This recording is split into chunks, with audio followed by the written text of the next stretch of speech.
Hey, what's going on? Yeah! Wait. I have to run up, right? Isn't that how it works? I don't have the big stage. I can't run up here. So, hey, thanks for coming. You're probably wondering why I've invited you here. It's because this room was really cold without you, and now you're here to warm it. I mean, my nose is literally running. So, we're here to talk about from Sketch to app. And just to set your expectations, we will be talking about Sketch, the app, but the sketch being referenced here is actually hand sketching. Don't be afraid.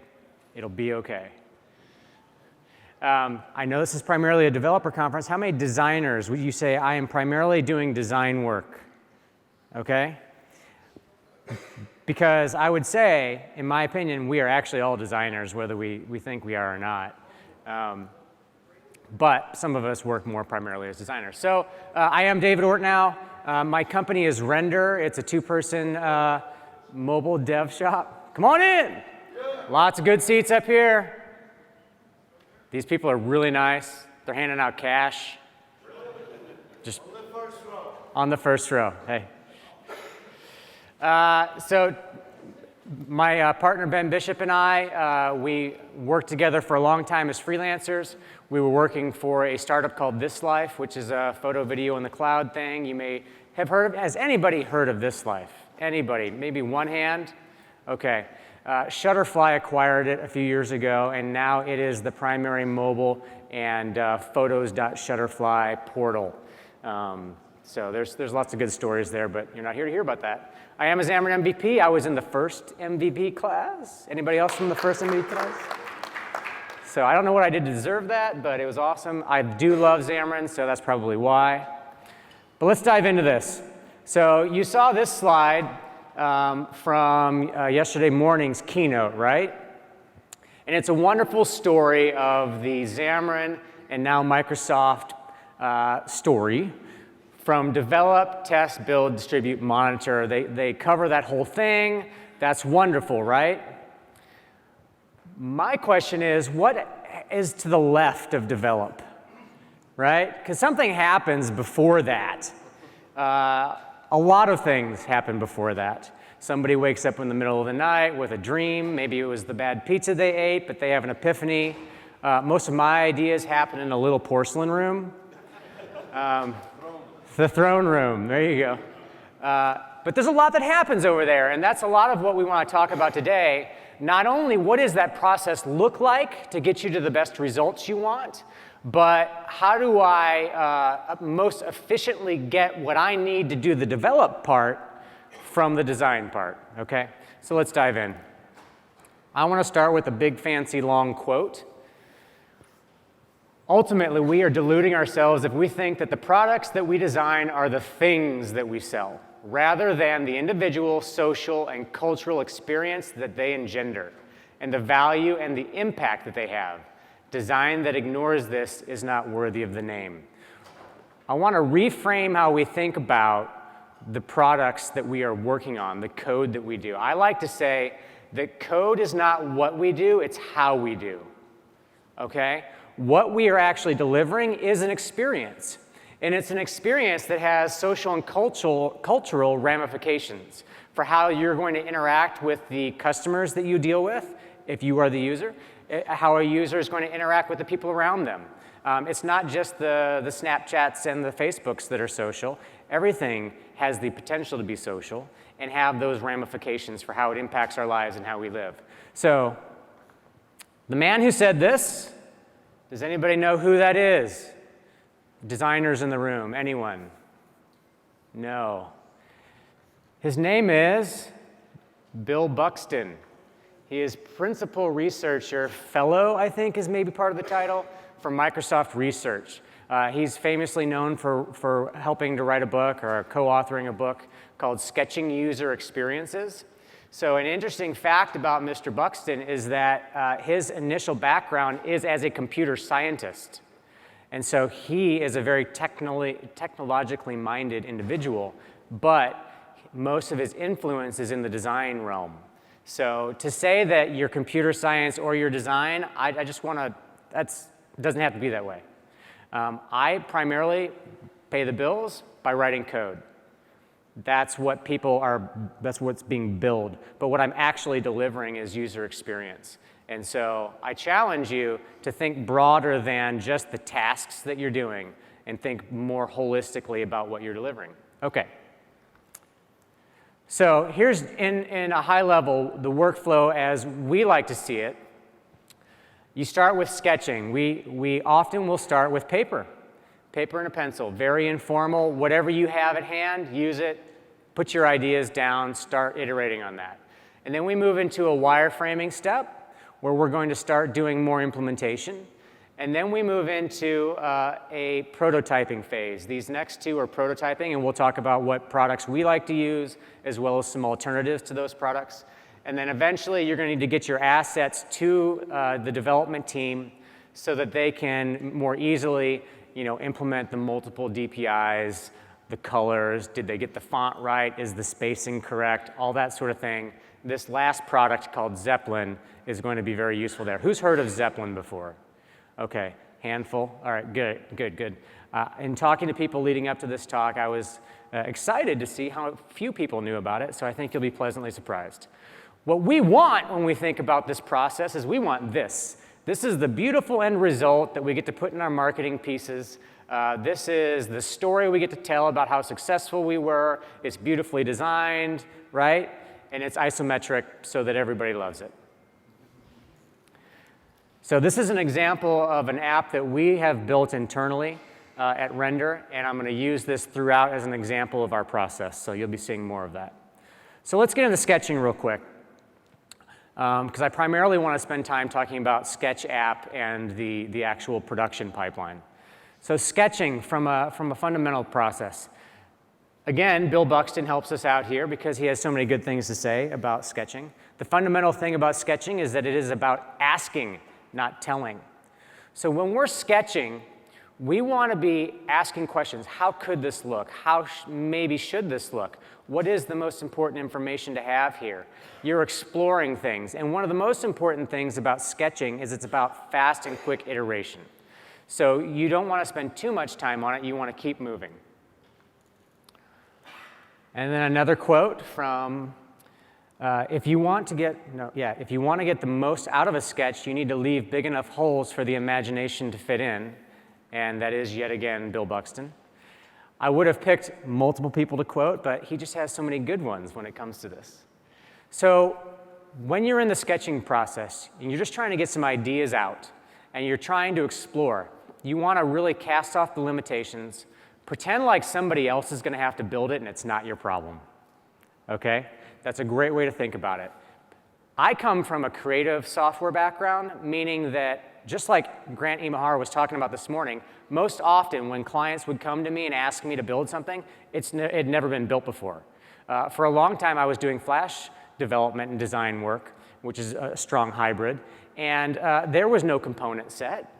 There was no list view. That stuff didn't exist. I mean, you were building it all from scratch every single time. Eventually, some things came around and sped us up a little bit, but when you're sketching and you leave big enough holes, then imagination can grow. And new ideas can come out of that you never really even imagined previously. So it's an excellent side benefit. Now, if you're like me and you think about sketching, you think about somebody who has some artistic talent, right? Somebody who can do some pretty cool stuff. And you look at this and, a lot of infographics kind of tend toward this style right now. It's pretty cool. I couldn't do this. My face would look horrible. My handwriting would not be near as legible as this. I would hope that I could achieve something more like this, and from a mobile sketching standpoint, this is more of what you're heading towards. But even this is way cleaner and nicer than anything that I have to offer, because my sketches look like this, right? So I don't even bother writing words. I just a bunch of squiggles. There's going to be like a headline here, and then there's going to be a renderer, and there's going to be some text here. And then even my comments, I don't know that I can read those comments. It's like record context, filter, or sort by focus. I just start writing random ideas down. This is from actually a different app that I have, which I eventually built, called How You Say. This is available in the iOS and Android stores. Works with the Apple Watch. But essentially all this is it's a language journaling app. So if you go to an area and you're going to try to learn that language, they typically will speak a very specific dialect, especially if you're in certain parts of Europe. And so if you want to be able to not only be understood on the street, but you don't want to get laughed at for saying the wrong thing, then this will help you because you get to actually interact with a local speaker, have them record how to actually say something, and you kind of get that cultural experience as well. So this was beautiful, but this started out as that, you know? So this is me working through some sketches for some ideas on how I can accomplish some multimedia things at the bottom of the screen. All right, so how many of you have done the egg drop exercise? Okay, yeah. So this study's been done several times before. And essentially the way the study goes is you have two groups. You have the control group who is going to work on, the egg drop principle essentially is you're going to drop the egg from as high as possible, it's a raw egg, and try to make sure it doesn't crack, okay? So the control group, they're going to build one whatever to try to protect that egg, and they get one chance to drop it. And it's a time-blocked exercise, okay? So you only have maybe 30 minutes to do this, or let's say an hour. So you have the control group, and then the other group, they are told that they can make as many as they want, and they can test dropping them as many times as they please, okay? So who do you think had the better results on not cracking the egg? The control group that only did one, or the iterative group that did many, many, many prototypes? The latter, the iterative group. My son's class, he's now in 8th grade, but when he was in 7th grade, they did a project where they designed cars, and then they had in their lab a wind tunnel, small wind tunnel, where they could measure drag, and they did exactly the same thing, where they were able to iterate over it and get better results.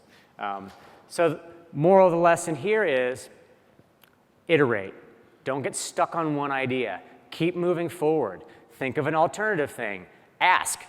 Could this possibly work? Could this possibly work? Because when you're at this stage, and especially the sketching, and then once you get into the wireframe stage, super cheap to change that stuff. There's no architecture, there's no MVVM cross, there's no dependency injection. I mean, you don't have any of that stuff to move around and change pieces to.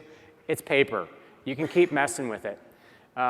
So one thing that I do want to also bring up, and now seems like a fine time, is at what point do you introduce users to this process? At what point do you show something to them and start getting feedback? And I don't think that there's a really good hard and fast rule. In the same way that every project that we do, we don't always use a wireframing stage. Sometimes we jump straight into a prototype if we have a really good idea of what we're going to do.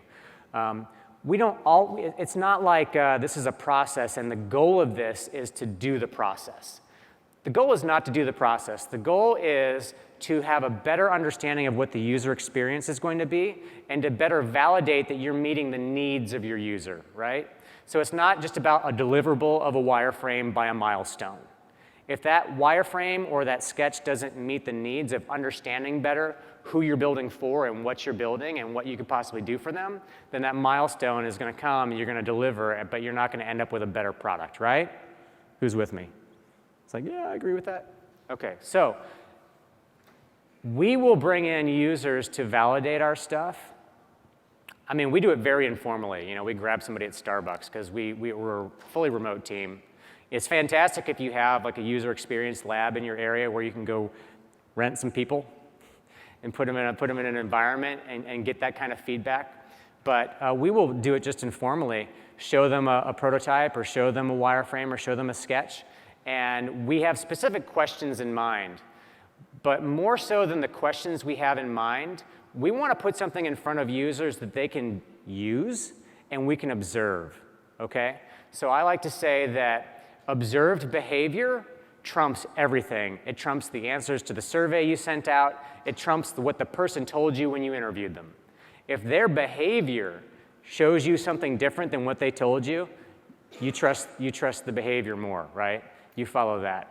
Because often, and there are lots of studies on this, you can demonstrate that people will do things differently than they think they do them. what I say is not necessarily what I do, right? Mom used to say that, do what I say, not what I do. All right, so quickly, a couple tips for useful sketching. Don't sweat the implementation, dream. In this phase, you should be dreaming. You shouldn't be worried too much about, well, I can't do that because the way the list view works or the way the UI table view works or whatever. Don't worry about that yet. Dream a little. Pretend like it's somebody else's problem. Go through the exercise for multiple variations and expect some surprises. IDEO, which is a famous design company, they do a lot of their sketching and things like that with sticky notes, and they put it on whiteboards. They shoot for volume, not quality, quantity, not quality, when they get into some of their exercises. And treat it as an exercise. Say, I'm just going to do this. And allow yourself to be surprised by what comes out of it, because you will get some solutions that you may not have thought of initially. If you just get that, especially when you have a pet idea, you're like, this is the way to do it. Get that idea out of your head, and then allow yourself to move on to, well, let's see what another idea is. Because you're not committing to it, it's just a little piece of paper. And then at the end of the process, expect to have a lot of questions that need answering, and expect to have assumptions that need validating. Don't feel like the outcome of this part of the process is to have things solved. Think of it as, when I come out of this process, I'm expecting to have questions to be answered, and how am I going to get those answered? What's the best way to do that? Is it a wireframe? Does that step make most sense with the people that I'm dealing with and the scale of the project? And we often, just from a budget billing question type standpoint, because I get asked this question a lot, well, how do you charge for this? I don't care. Sometimes I don't charge for it because this is valuable for me to do. This is part of my process. They may think they are buying hours of time from me, but what they're going to judge me based on, and they being clients and eventually end users, they're judging me based on the experience that's delivered. Did I deliver value to them with the experience that I have, with the quality of what I did, with properly understanding the users? Very rarely have I ever had a client that I can even think of say, oh man, we were expecting 120 hours and you took 150 hours, that's not good. Obviously, I want to make sure I'm covered for my time, but all right, let's move. My favorite tools. I like the Rhodia dot pad, super expensive on Amazon. It's like 15 bucks, 20 bucks, something like that. The Pentel pencil comes with a kit if you order a kit from uistencils.com. If you really want to have something more like this pad of paper here. So that's pretty convenient. They sell nice kits. It comes with stickers, so you get stickers. So that's awesome. So, yeah, oh, you've got it on your, yeah, nice, yeah, I got, here, right there. Actually, I removed one of them to make room for my new sticker. What are you going to do? So I do want to make one other comment about sketches before we move on to wireframes. So from a developer standpoint, there is value in sketching as a developer with code, okay? So whether you're using sketches in Xamarin Studio or you're using the new workbook stuff, which is really cool, feel free to explore ideas through code. I've done this before to sketch out interaction ideas for how I was going to sort things when I was working on This Life in Shutterfly. It was very useful for me to explore some ideas. And the important thing being, you can't set up a really laborious architecture here. You know what I'm saying? Like, if you feel like to set up a sketch, you have to somehow set up your whole DI framework, that's probably not worth your while. So keep it super simple, and this is a great format to do that. All right, so quick advertisement. So Rendr, we're launching Brax. We're just launching it now. It's short, quick, to the point, 5 minutes or less, video screencasts, okay? So it's not Xamarin University. You're not going to get certified. We're just going to try to find the most important stuff that you're interested in and try to tell you just what you need to know. So we've got 4 contributors right now that are putting together screencasts. We've got, I want to say, over 100 at this point, and we just got rolling. It covers Xamarin, Xamarin Forms, Objective-C, Swift, and Java. We have 3 or 4 that cover the new workbook stuff. We'll be adding more for sure, Xamarin Forms as well. Special offer for you, if you go to brax.tv/evolve16, we're going to give you the first 3 months of subscriber fees free. So currently it's free for everybody, but as soon as we do start charging, if you've signed up with this code, you signed up off that link, then you're going to get it free. Cool? You didn't know you were getting free stuff when you came, did you? Who likes free? All right. And that's the sticker you got. If you didn't get a sticker, please come see me or see someone in the back. There are stickers. All right, so let's talk wireframes real quickly.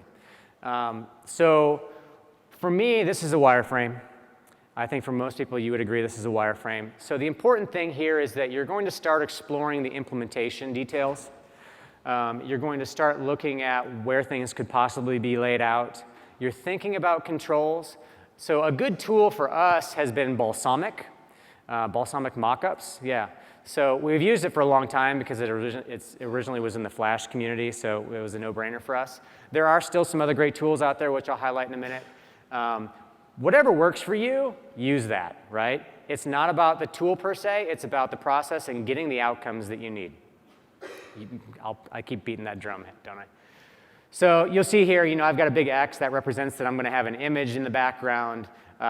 I've got some icons that are starting to be implemented, so there's some design detail, but I'm not getting hung up on that, okay? If my wireframe is just dots, that's getting me closer to an implementation, and that's working for me. Nice thing about Balsamiq is you can actually start turning this stuff into a clickable PDF, so it gets you yet one more step closer to something that you can start getting some user feedback on. So implementation is one of the things you're going to start looking for here. I start looking also at information architecture stuff. So I start looking for, okay, what's my information? Am I going to have a poster image? Am I going to have some text? Is this going to stack up properly? Does it flow properly from a hierarchical standpoint? The most meaningful stuff is where I need it to be. Is it going to make sense? And we internally start having lots of conversations over this, usually over a lot of coffee at a Starbucks table. Does this make sense? Is this what we want to do? What really needs to be here? A lot of those conversations start to get fleshed out, or those answers and those questions get fleshed out. And then we also start looking at the activity flows. So activity flow design is one of my favorite things because to think about how you go through doing something is really important. Not just can you accomplish the task, but what's the experience of accomplishing that task? Does it flow properly? Does it make sense? Early on, in developing this application, we showed an earlier version of this to a user in a Starbucks, actually. I should be getting some Starbucks kickback for all this Starbucks stuff. Right? Every time. One grande Americano. So we watched her use an early prototype of this. And as she was going through this flow of adding a goal, maybe I should give you just a little bit of context of what this app is. It's called Minder. It's essentially, I want to achieve some goal in my life, to be healthier, to be more fit, to be happier, to be less stressed out. And then we present you with some pre-curated activities that we think might help you get closer to that goal. And so within each activity, there's going to be multiple steps that we encourage you to do. So for example, for me, this is something I implemented in my personal life. I wanted to build a running habit. I wanted to have, obviously, the byproducts of better health and things like that, because goals tend to be way up here, right? And if you focus too much on the goal, it's kind of unattainable. So you have to break it down into smaller and smaller pieces that are attainable. So for me, getting up and going running, I could never do it. I was sabotaged because coffee was the first thing I drank in the morning, and that messed up my body. My body's like, you don't want to go anywhere. I would start working immediately. So one of the things that I did, one of the steps that's on building a running habit, is set your shoes out at night before you go to bed. Set your running clothes out with your shoes so that they're right by the bed. So when you get up in the morning, the first thing you put on is your running clothes. So now you've just removed one of the barriers for you running out the door or wherever it is you're going to go, right? Has anybody else tried this? Yeah. Does it work for you? Yeah? Yeah? So figure out what your barriers are, remove them. So that's essentially what this app is. So what this flow starts to do, and it's not completely sequential, but it's for you setting up one of your goals and one of your activities. There's also flows for setting up a custom goal and a custom activity, customizing the steps that go along with the activity that you want to do. But this isn't even what this ended up looking like, okay? This isn't, the design really went in some different directions. Some of this stayed, but some of it left. So we started to at least experiment with and understand better what's necessary. When I get to this screen, what do I need to be able to do? I need to be able to go backwards. Okay, I need to be able to cancel. I need to be able to add something. How am I going to know that that thing is editable?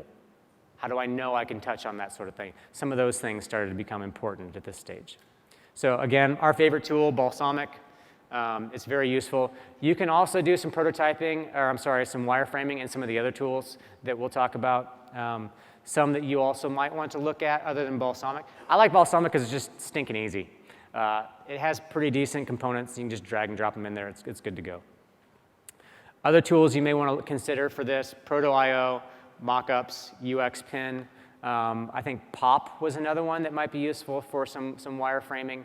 That does a nice kind of, you kind of want the squiggly. Here's another thing about wireframing. You still want it to be pretty low fidelity if you show it to anybody, so that they don't get the impression that you're trying to show them a finished product. At least the client, they don't get freaked out like, this is what you built, this is horrible. But it keeps you from getting hung up on stuff. I will say, however, that when you do show stuff that is incomplete and doesn't look polished, some users get hung up on that. You know, they're like, well, why doesn't this look done? What are you asking me to do? So, you know, as the person trying to get the feedback you want, you kind of just have to work through those things. I don't really have any great advice on that. It's more of a people skill thing, so. All right, prototyping. So when we're prototyping, we love to use Sketch for building out our prototypes and our designs. Sketch is also a good tool for doing wireframing. They have wireframing themes. There's nothing to prevent you from doing some squiggly line stuff. But we use this not only as our prototyping design tool, but it ends up being our production design tool. We work with design partners as well, because technically we're just developers. But our design partners are now more and more starting to use Sketch, which we really appreciate, because the whole workflow just goes more seamlessly. And then for the prototypes, we like to use InVision. So one thing that I will say is that a lot of these other tools that I have mentioned, you can accomplish prototyping with them as well. Proto.io has some straight to prototyping. I mean, obviously the name, Proto.io, it's in the name. So there's a lot of crossover and bleed. Find out what works for you. But we're going to dive more into Sketch right now. Cool? Who has used Sketch? All right, so quite a few. Who is here because you really want to learn Sketch? All right, cool. I think you will all be pleasantly surprised with Sketch. All right, and Sketch wants me to update, and what do you do right before a presentation? You do not update. That thing's been nagging me for like a day and a half. All right, so what you're looking at here on the left-hand side of the screen are my pages. And so a page, for me, represents a section of screens. I tend to group them by what's going on. So currently, I'm on the plan page. So when you are creating a plan for your goal and your activities, these are the screens that you're going to be interested in. You can lay them out any way you want to. I tend to lay them out based on flow of how I see them working together, so I can kind of see left to right what's my flow looking like. But you can completely do that any way you want to. Whatever is going to make sense for you, you can totally do. So down the top of the left side is the pages, and then below that, once I'm on the plan page, those are all the different screens or art boards that I'm going to be working with. So a couple cool navigation things. To zoom out on everything, it's a Command 1. I don't have any shortcuts up on the screen. I apologize for that. And then once I select a page, I can Command 2 just to zoom right in on it, which is really convenient. So anytime I want to add something, I'm pretty much going to use the insert. There's probably some shortcuts for this, but I tend to point and click a lot more than I should. When I'm in an IDE, I like to do keystrokes. Save the repetitive stress injuries for somebody else, right? All right, so you know, obviously this is a pretty well-designed thing. Everything, for the most part, is vector in here. So all my lines, all my circles. So what's really nice about vector is that it's numbers. So it scales very easily, I think, as most of you know. So when it comes to dealing with my multiple resolutions, I'm going to be able to get what I need from that artwork. Obviously, the image in the background is a bitmap. So what we end up doing, and as you can kind of see this, my screens are built out at different heights, right? And so you're kind of might be wondering, well, why do you have different heights? My screen is not that height. This ends up becoming really, really useful when you end up taking it into InVision, because in InVision, now I can scroll something like this long one in the middle. I can now scroll that. One of the main things you're going to want to utilize as you are building out a sketch file are symbols. So let me find a symbol here. If it's not a symbol, I can make it a symbol. Yeah, I think that's a symbol. Actually, I wanted to do this. We'll come back to it. All right, so we've got this symbol here, okay? So within here, oh, that's not a symbol, is it? I will make it a symbol. You can't stop me. So essentially what a symbol is, it's a reusable piece of something, right? So anytime that I do this, I can reuse this piece over and over and over again. And there are still some things that are customizable within the symbol, so that's very nice. So for example, that text I can change. So let's call this a, yeah, this is a goal. We can call it a renderer. I can't read it anyway, so.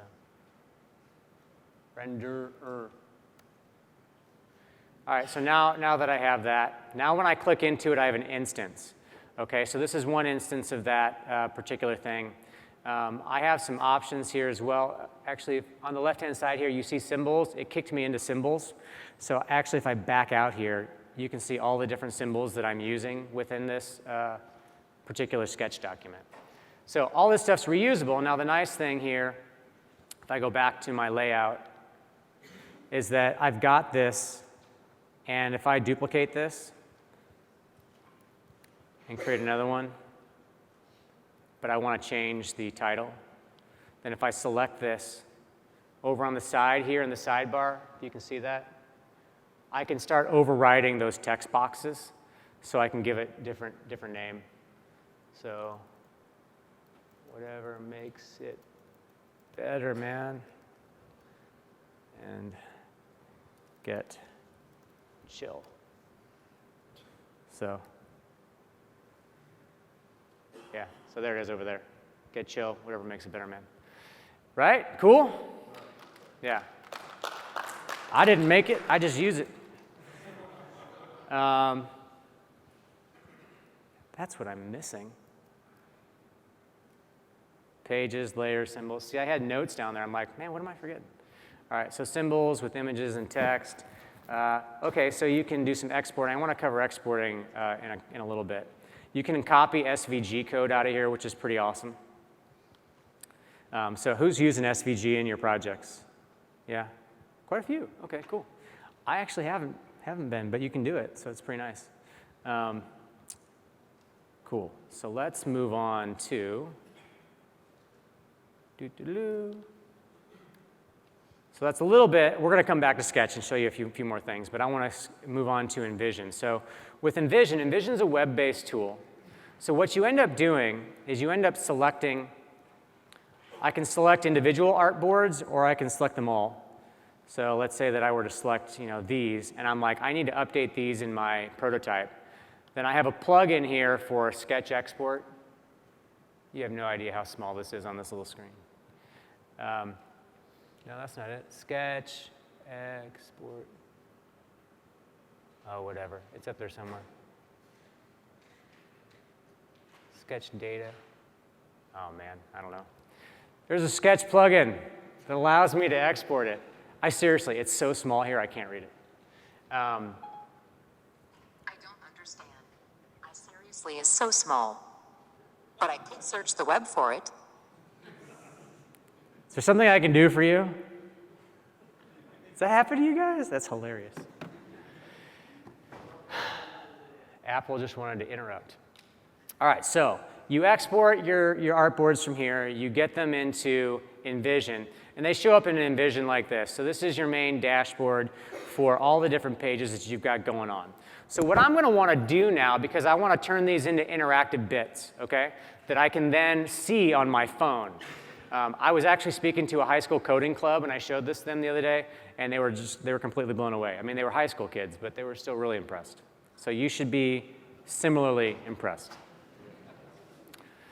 So let's take a look at this. So I've got a couple screens actually I've already got open, so let's jump over here. So for example, this is the home screen with some data populated. Down here, I'm in preview mode. If I come over here, I can be in build mode. As soon as I'm in build mode, you remember these little guys? Who used front page back in the day, right? Who's drawn their fair share of image maps? Yeah, that's exactly what's going on. So you're essentially just going to draw some image maps. So these are the buttons or the things that are clickable, because essentially what's in the background here is just a PNG, JPEG, whatever. It's just a solid image. There's nothing interactive about the image itself. So if I click on this button up here, out to the side it pops out and says, okay, what are we going to link to? I want to go to the goal featured page. So that's what it gives me the option. I have several other options. I can do an overlay, which is a new feature. Previous screen, next screen. So you have some quick things, but usually you're going to end up going to another screen that you target down here. What gesture are you looking for? It has quite a few gestures: tap, double tap, swipe. And these are all pretty well respected on your phone when you get to try it out. And then what's the transition need to be? I want to make sure that when I hit this, it's going to push left, right? So save that when you're good to go. I'll go back to preview real quick, and we'll just see how that works. So you can share this out with people in a browser session, and they can click around in the browser session as well. This is going to go back and forth. So you get that nice animation. It's not overselling the animation, which I appreciate. So it's not setting you up for some fancy animation that's super hard for you to implement as a developer. It's all good. That's an out-of-the-box transition. If you click anywhere on here, those hotspots kind of come up. So it's a good indicator to the person that you're showing this to, who may not know anything about this tool, that this is pretty quickly going to tell you where to click. And what I love about this is the first thing somebody's going to do when they come to the website or to their mobile app is they're going to tap on something. If they tap on something that's not a button, what's going to happen? It's going to say, no, that's not a button, but these are buttons. That's good user experience right there. All right, so a nifty trick for when you want to scroll. So you saw how I had some taller layouts. And so now I can achieve this. But how does it know to scroll the bottom list, but to leave everything else all alone? Hello, go back. So what you do is in build mode, you have this little slider over here. And with this slider, I can tell it where my header is. And it gives me a nice little zoom so I can kind of get it pretty close to pixel perfect. And so what that means is that everything that's up here that's the header is going to stay fixed. And everything below now is going to scroll up under it.